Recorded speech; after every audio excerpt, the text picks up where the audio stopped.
Hello, everyone. Thank you so much for coming. And you know what? I'm going to take advantage of this moment because, you never see a picture from the guest's point of view of what he's seeing. So we're just going to do this. So you can look like you're clapping and cheering. You don't really have to.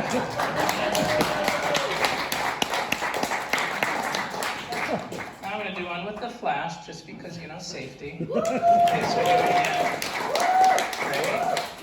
Oh yeah, that's splendid. Now we'll get one of Lee. So it looks like you're greeting him. Because he doesn't always get this kind of publicity.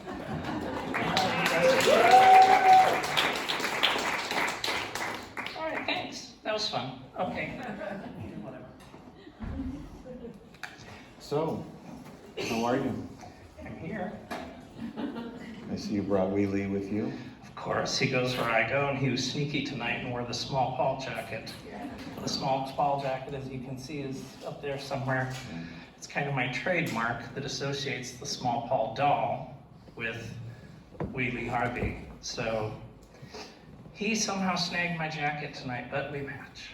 It's a nice jacket. Where did that come from? This is a women's jacket.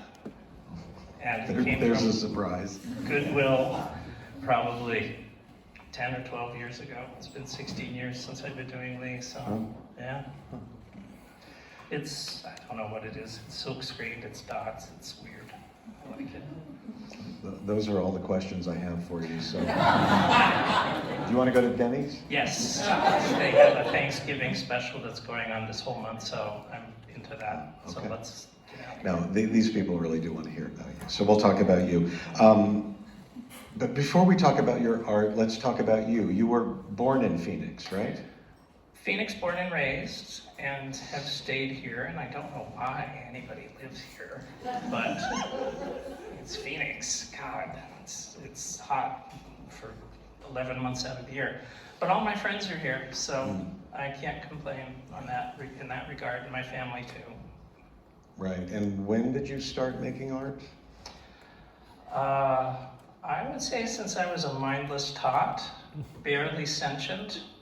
I was sketching sketches that God knows where they came from. My parents showed me these drawings of breaking glass and spiders and monsters and haunted houses, and some of it I could recognize, like there was a jet decompression scene with people getting sucked out, and it was in crayon. Yeah. And there's clothes and suitcases, and I figure, well, Airport must have ran on TV that month. That's all I can figure. Because, I mean, a child should not be, I don't think. But your parents were always really supportive of your interest from an Very early age. supportive. They questioned a few things, but right up until the end, they were always extremely supportive and put up with me, supplied me with props if need be. Yeah. My dad acted in a couple of my atomic preparedness videos, for goodness sakes, as the Secretary of Defense, and fooled a lot of people. Yeah. But Right. they were great parents. They were in my Poseidon Adventure skit that you saw, bits of them there running around, and then they ditched before the ship turned over because they didn't want any part of that. But they were extras. And in high school, you started doing what we would call today installation art, right? You had that. Didn't you have an office set up at Camelback High School like your senior year, and you would get other students to come in and play office with you? Yeah, there was 2 art rooms, and one of the art rooms, they listened to teen shit music. It was all like AC/DC Stairway to Heaven bullshit, and I hated that, and so did a few other select students. Adjacent to this art room with the teen shit music was a quiet art room that was abandoned. So a few friends and I took over that space, and we just played. We did our assignments, but we just played, and we set up an office using toy rotary telephones that I had, forms that I got out of dumpsters from behind insurance companies.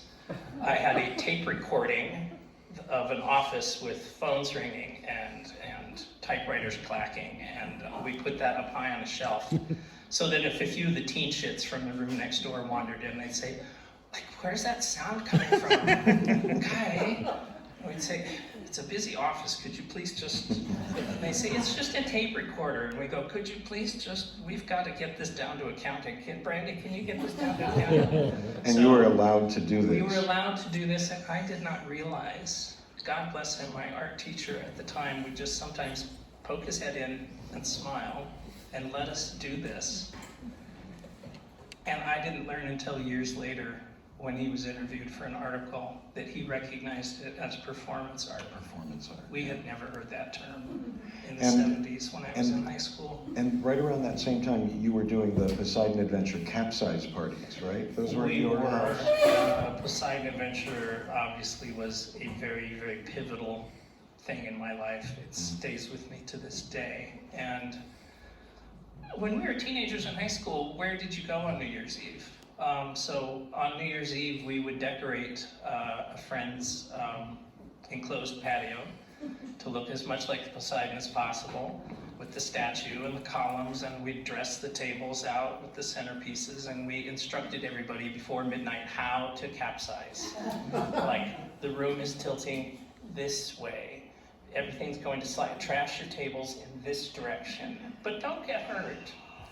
And we did it, we had a blast, and then afterwards we'd resume the party. And Dad would take slides, and I got great audio recordings. My gosh, some of the screams and stuff that you heard were actually in that From high school. clip, yes. And in high school, you also carried a full-sized plastic plant around with you.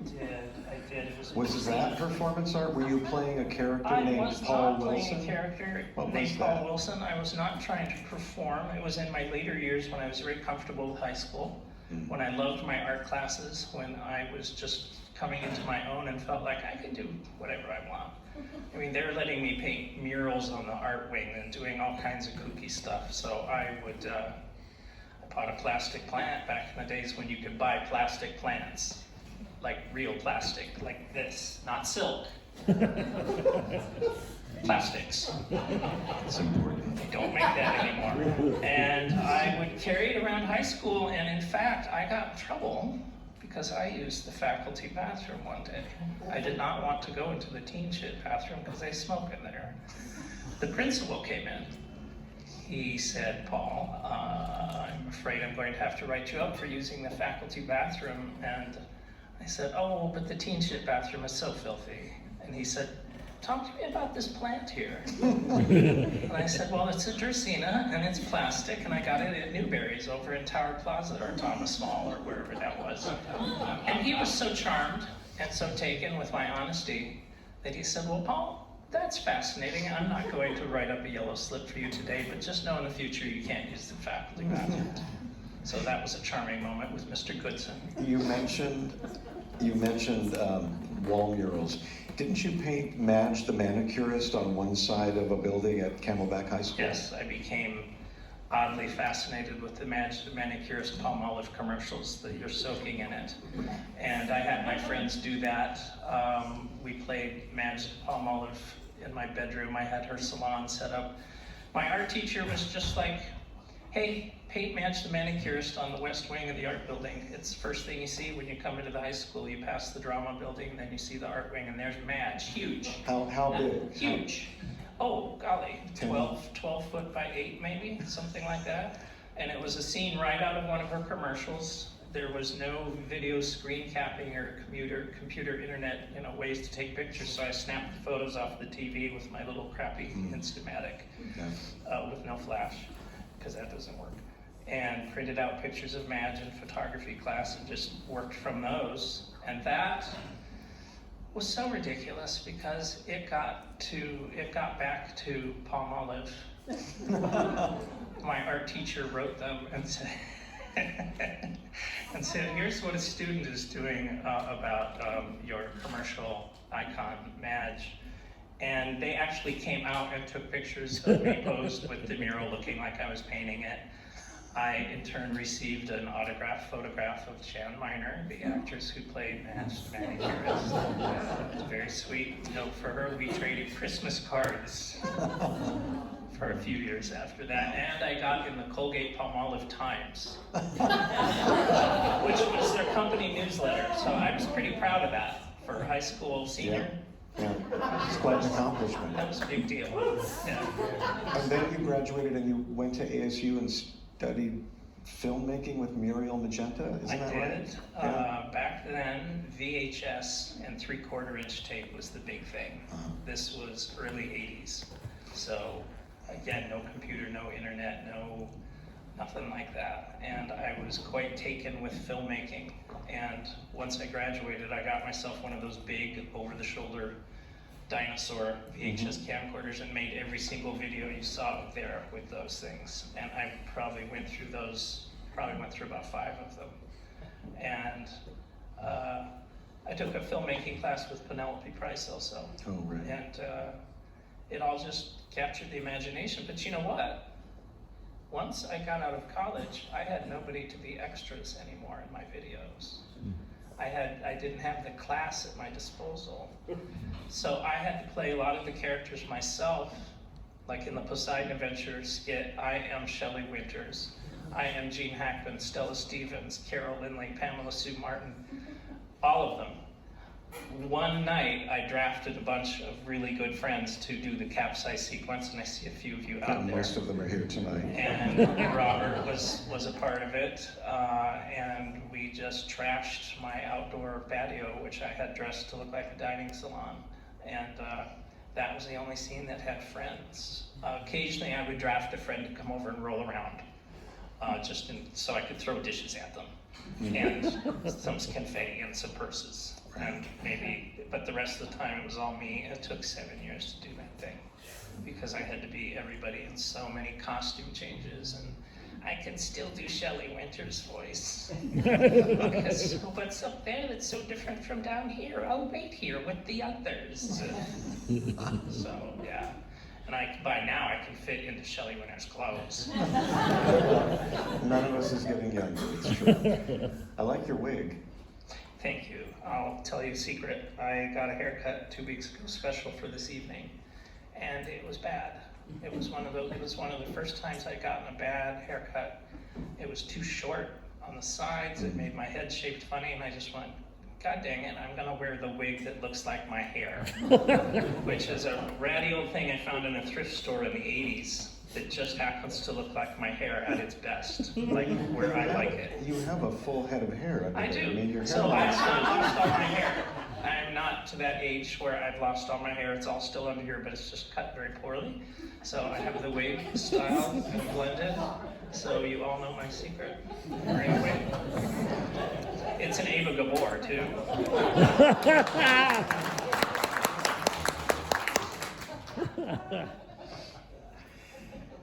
Didn't you work in a painting mill after college? Am I remembering that right? When I got out of ASU, I immediately started doing scenic painting for prop shops, Right. Something I was not familiar with, but quickly fell into. And yes, I did work for one of those so-called sofa art places. It was an embarrassing venue called the John Douglas Klein Gallery. Maybe you've heard of it. And they cranked out sofa art using stencils. It was embarrassing. I was using a stencil to do the same painting of a seascape every night. And at one point, the boss lady said, you know what? You are not quite getting the colors right, and we're going to send you over to the artist. Her name is Shirley, and she's going to work with you one-on-one with this. Well, the night I went to Shirley, she was drunk. I thought, this is nonsense. This is going nowhere. I continued to paint the paintings just as I had been, and they accepted them just fine. The money was good, but it was just such a, like as you said, a painting mill. Did you sign them? Oh, I had to sign in the artist's name. It was total bullshit. Okay. So they're out there, probably at thrift stores. And then Parker Stevenson was right around that time. That was one of your early art infatuations. I think that's the word we came up with. Yeah. Oh God, Parker. He was just it.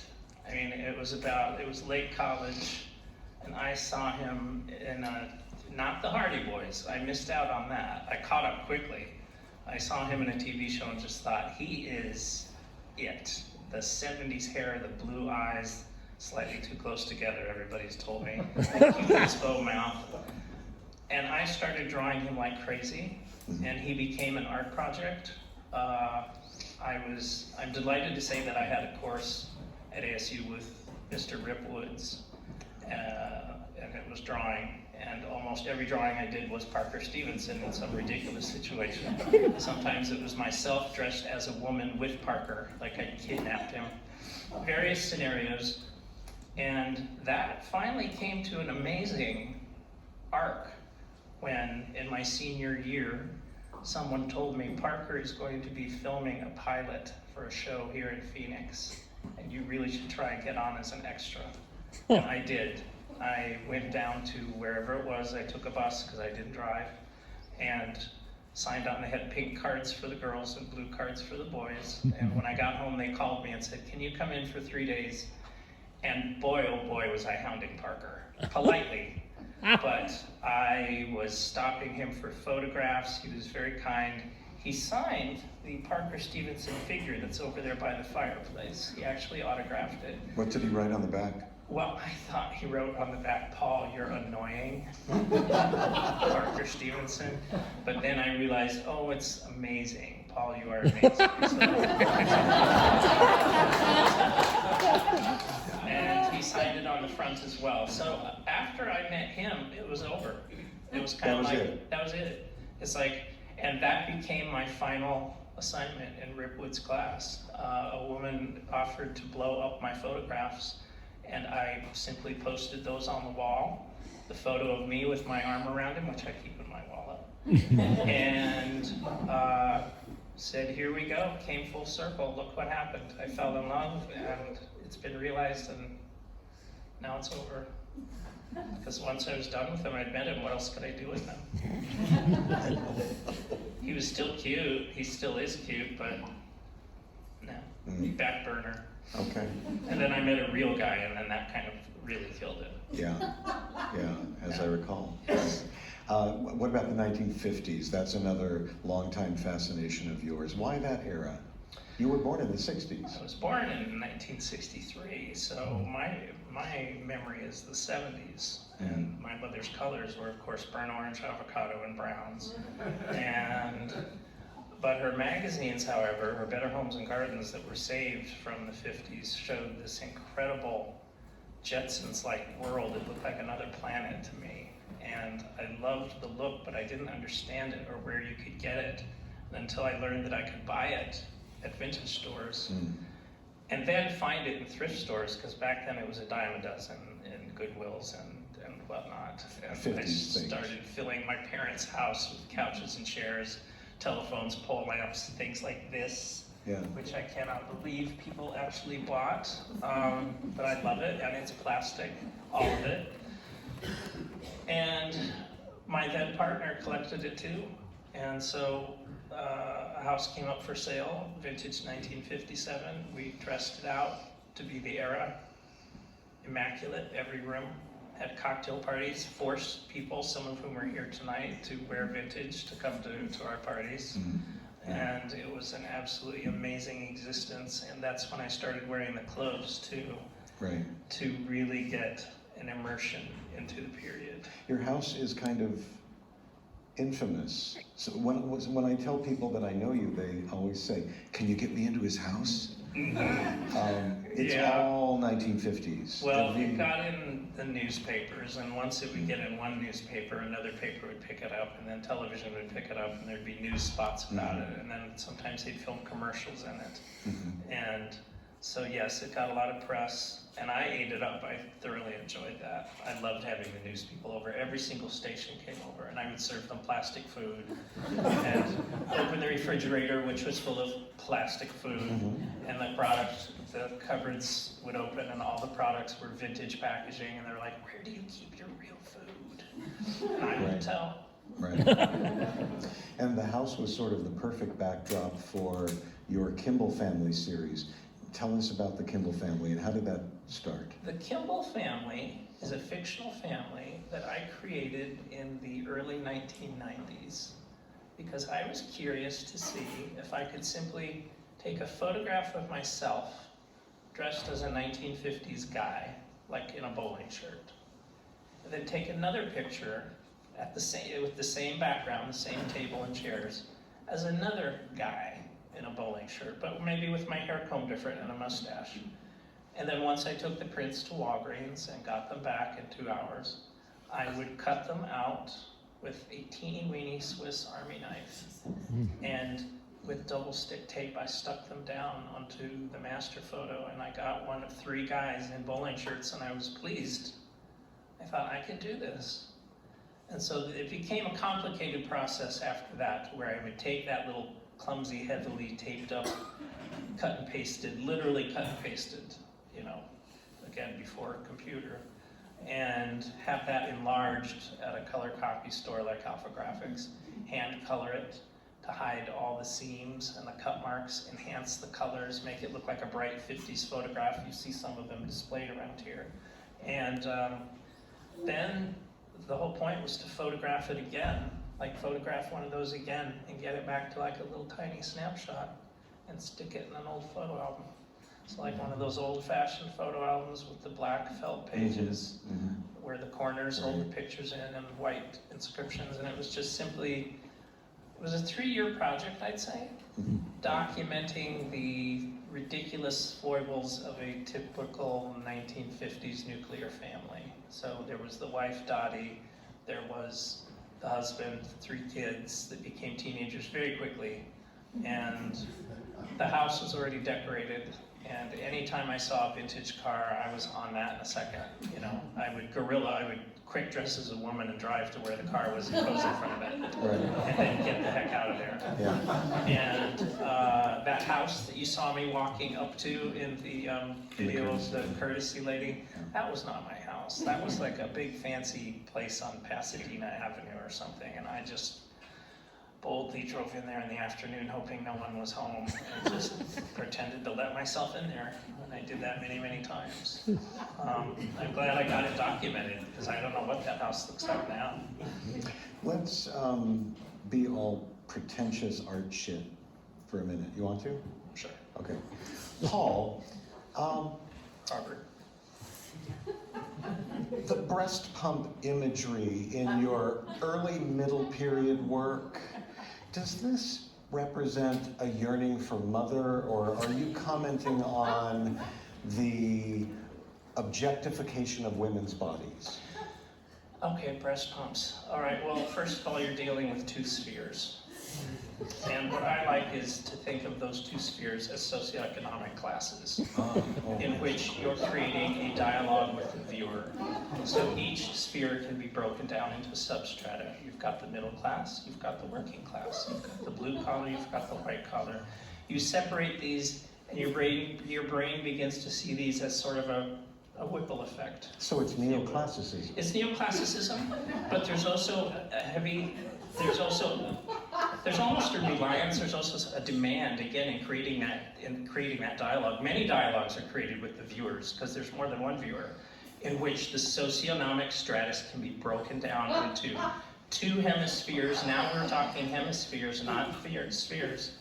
And those can be conjoined into one completely visceral, very visceral, translucent image. We can't pull this off. Okay. We run out of art terms.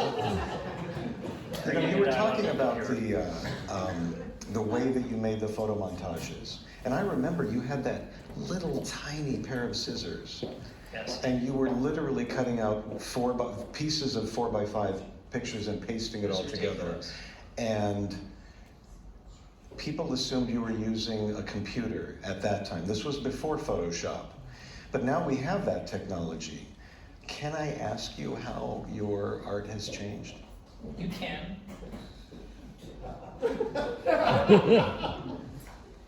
But after you put on these.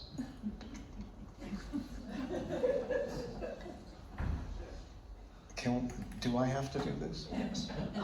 All right, well, continue this. They're clip-ons. You're good. In fact, I may just bring it down. Oh, okay. Oopsie. Ow.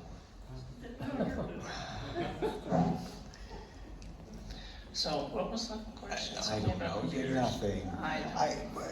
But don't you find that people sometimes mistake you for a drag queen because you dress as all the characters in your films and in your montage work, and some of those characters are women, right? Yes. So. Well, it's necessity. Think about Monty Python's Flying Circus. You think of all those sketches where they have the men playing the women. It was often just born out of necessity because they only had one female cast member on for a few seasons of that show. And so the men weren't doing it because they were drag queens or because they wanted to be, it's because they needed women. And in my case, when creating some of my videos, like the Poseidon Adventure, I didn't have people at my fingertips that could pull off Shelley Winters. So I watched the movie, God knows, enough times that I could do it. So I thought, okay, I guess I'm Shelley, and I guess I need to get myself a bus line and be Stella Stevens, and figure out how to do Pamela Sue and Carol Lindley and all the rest. And then when I was doing the Kimball family, I have to say, after I did that picture of the bowling guys, I thought, can I do women? Can I make a family? Can I make the Kimball family? Dick and Dottie and their kids. And I thought, well, sure, there's lots of women's clothes in the thrift stores. I could do this. And one friend in particular said to me, Paul, if you start dressing as women, you're opening the floodgates to 1950s women's wear. So watch out. Yeah. And she's here tonight, and she remembers that, I'm sure. And boy, oh boy, was it a flood. You should have seen my bedroom. It looked like a Sakowitz. And you can buy those dresses. I mean, I look back at some of those photos, and seriously, they are truly amazing pieces of vintage clothing. Right. I sold off a lot of it. I kept some of my favorites, but the purses, the handbags, the hats, the muffs, the wraps, the shoes, the crinolines, the suits, the sundresses, bouffant skirts, thrift stores. Do you remember this? We were trying to get a curator from any of the museums in Arizona to come look at your work. And we did, finally. Yeah. And he came to Paul's house, and he looked at all of Paul's work, and he toured the house, and he listened to Paul's stories. And when he was done, he said to you, well, I'm okay. He said, I see what you've done here. It's a very coherent body of work, but these dresses, people need to see these dresses. Racks and racks of these dresses. And I just went, oh, well, I'm in the dresses. If you look at some of this stuff over here and over here. You took him into your costume shop, and he was did. like, now this I'm interested in. And Paul was like, okay, well, thank you. And he called me and he said, yeah, no, I'm not going to take racks of my dresses to the Phoenix Art Museum. And that was kind of the end of that. No, I'd forgotten about that until just now. You mentioned the Poseidon Adventure, and you referred to it as a skit, but you remade the entire movie. It's all 93 minutes or whatever? It's a feature-length film, and it's all in 10-minute installments on YouTube, because God knows where the VHS tape master of that is now, in all my clutter. So I'm glad it's on YouTube preserved, and that was back in the days when you could only upload 10-minute installments. So it's on there, and it's fairly faithful to the movie because I'm so familiar with it, down to the dialogue, but a lot of twists and ridiculous turns. I mean, the aspect of ridiculous is in just about everything I do. And it's chaos. Intentional, and chaos. Chaos is a theme. Lots of breakage. I mean, like I said, my childhood drawings were drawings of breaking glass. What is that about? Is there a doctor in the house? I don't know. Yeah, I mean, it was pictures of break fronts full of dishes canting with the cupboards opening with dishes coming through the glass and the dishes just breaking in midair. I don't know. So that carried over, and Poseidon Adventure only fueled that, because for those of you who are not familiar with the film, it's an ocean liner on New Year's Eve, and the ballroom is celebrating when a rogue tidal wave hits the ship and turns it upside down. So imagine this room, if you had tables set with linens and dishes and dinnerware, all of that crashing. So that sequence, the capsize sequence, just seized my imagination. That was a long night. And it really, it's, to this day, it stuck with me. I love the social accidents in restaurants. Right. I love movies that have scenes in restaurants where tables are being flipped. I love it when an argument happens and somebody just flips the table. You see that a lot? I don't. But there's ones on YouTube like, oh, what is it, the New Jersey housewives or things like that, where they get mad and tip over tables. And so breaking dishes. I mean, heck, my YouTube name is Crashing Crockery. So everything is about things breaking. All right, so Lee Harvey Oswald. Yeah. What's this about? Oh, God. He's right there next to you. I know he is, and you know what? He'd be better without shirt.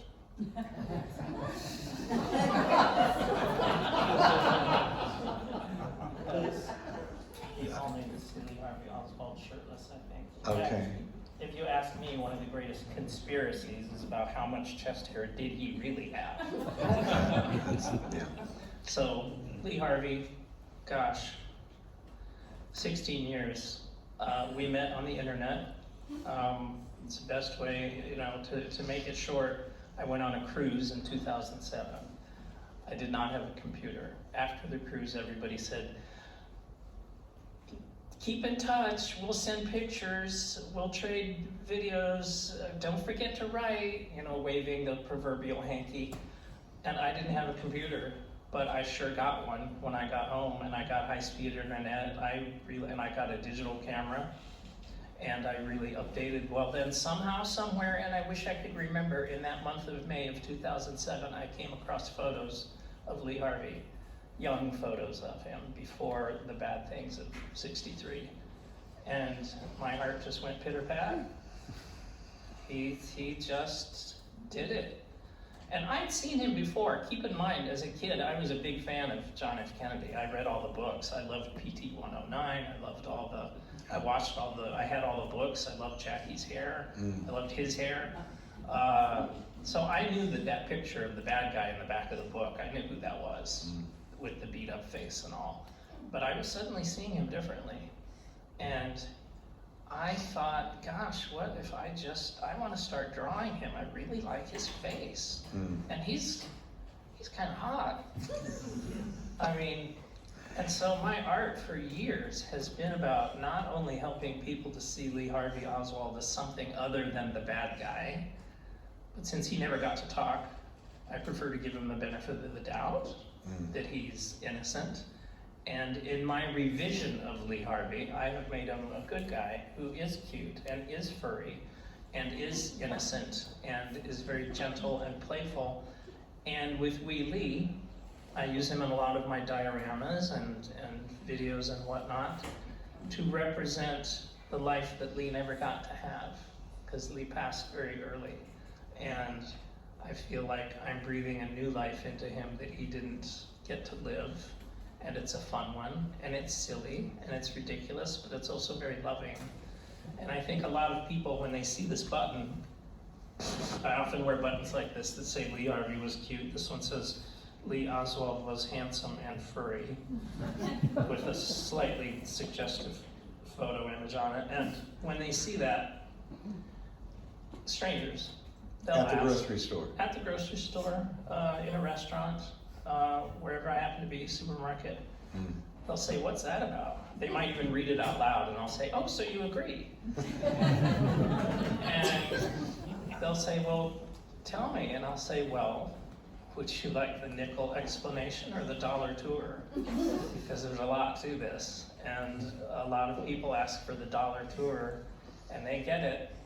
And they, surprisingly, I have very rarely had any negative response to it, because people see my honesty in it. They say, you really are attached to your subject matter. I mean, you're not just doing this to shock people, or you know, you really, really like him. And I said, I sure do. And I'm out to show, you know, I want people to see him in a different light. And I've had some very successful shows, a couple of which were curated by And people did come up to me and say, thank you for showing this gentleman in a completely different way that we would not have otherwise thought of. And that really, you know, touched my heart, that people could see that. It wasn't just me, because I didn't intend to show it. It was all my fascination with him, and making dolls of him, and making video skits, and making all that art. And it wasn't until I started showing it that I was getting feedback and wondering, well, this is a little edgy. This is different than doing a 1950s family or spoofing the Poseidon Adventure. This is like a real notorious historical figure. But I was casting him in such a light and in my revisioned way that people were able to see him hopefully differently. And a lot of people, when I tell this to, after they've seen some of my videos or some of my photos of the dioramas with Lee here, they say, you know what? That just really enriches these pictures now, knowing that. And I have to say, I was very surprised when I heard that. I thought nobody wants to know who Lee is. But once I told them, they were quite taken. And again, I was very touched. And people get it. People are wonderful. It's a lot to get. We have some questions from our audience. Would you like to answer some of them? Maybe. And can I take these off yet? No. They're clip-ons, they're fine. You see me taking mine off yet? No. Will you ever be obsessed with chickens?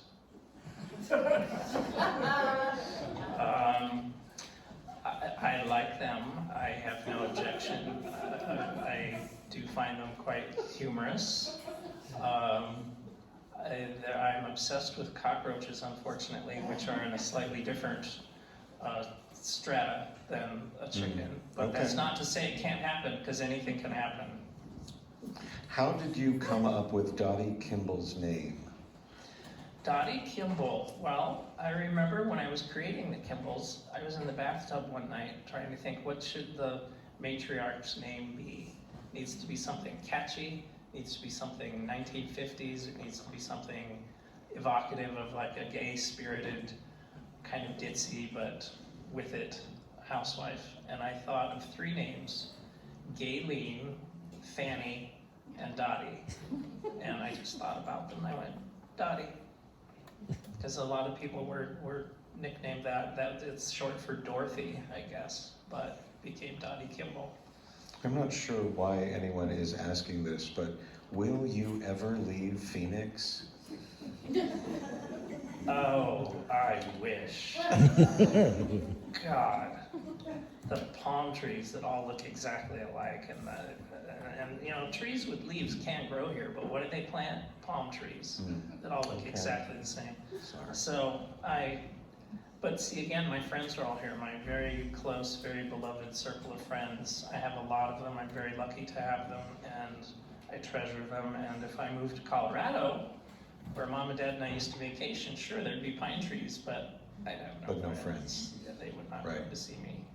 Where I live, they don't come to see me anyway, because they say, oh, I don't go west of the 17. It's like, what the heck with you? All right, I'll meet you halfway. It's true, yeah. Paul told me, Paul moved to the west side about, what, 10 years ago. 10 years ago. Yes. And he told me, he said, you know, no one will come visit me on the west side because I live on the west side. And I said, that's not true, you're making that up.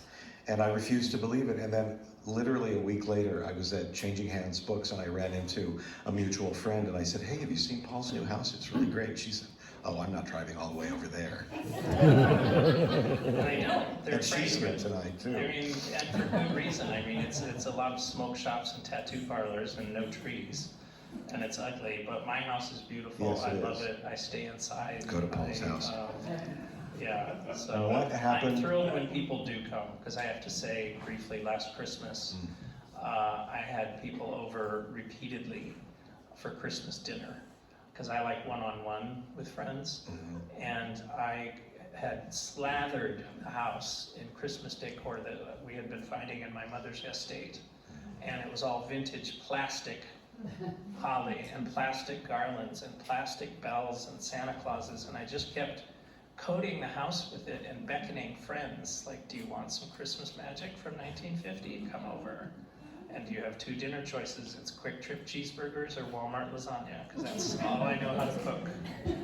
And they would opt for one or the other. A couple of vegan friends were problematic, but we they brought their own. So Christmas lasted until March last year, and it was wonderful because people did come over. People braved going west of the 17. It turns out that cheeseburgers from QT aren't all that bad. They are magnificent. Every one of my friends that came really enjoyed them. Or we claimed to anyway. So, I don't know about this. What happened to Wonder Woman from your high school years? Oh, Wonder Woman. She was just a giggle. I mean, she wasn't I would say like an intense interest like Madge the Manicurist was, but her boobs were just fabulous. Her outfit, her spinning and turning into this, I mean, it just all, and the music was just wow, wow, wow, wow, wow, Wonder Woman, wow, wow, wow, wow, wow, wow, wow, you know, it all just made me laugh, and so, again, the art teacher, who was really cool, let me paint a great big mural of Wonder Woman, and she was extremely stylized. She was a cartoon with just a tiny face with a smile and a gigantic bust line. The bust line was easily half of the wall, 2/3 of the wall, and little tiny legs and a little cape. It was quick. It was a kind of a flash in the pan, but it was fun. Do share your thoughts on Linda. I don't know what that means. Oh, Linda.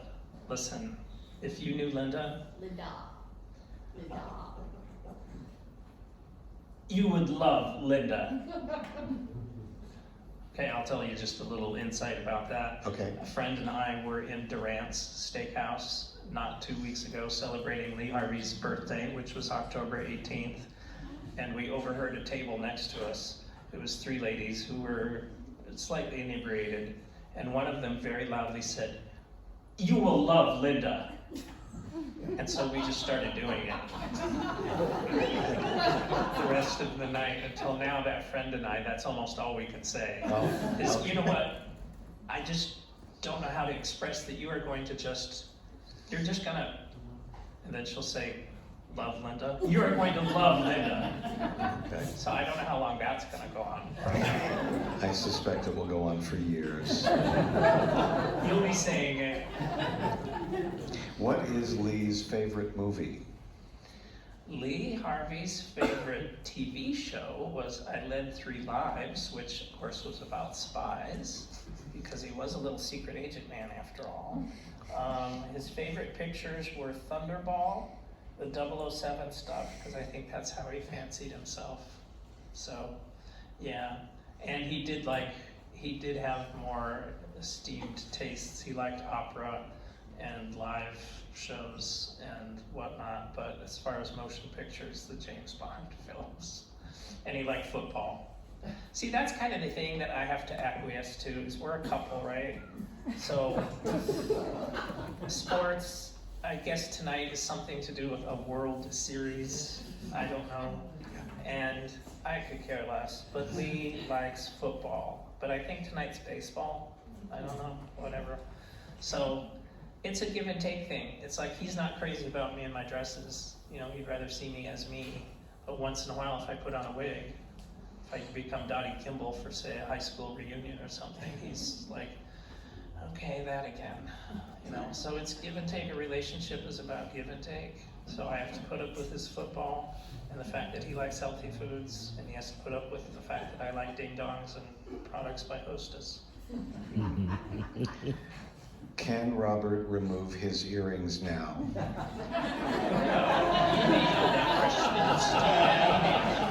It hurts. It does not. It's very sore. They're clip-ons. Here's. If they were pierced and that thing got yanked out, imagine how that would feel. Well, no, thank you. This is a real question. Tell us why plastic may or may not be superior.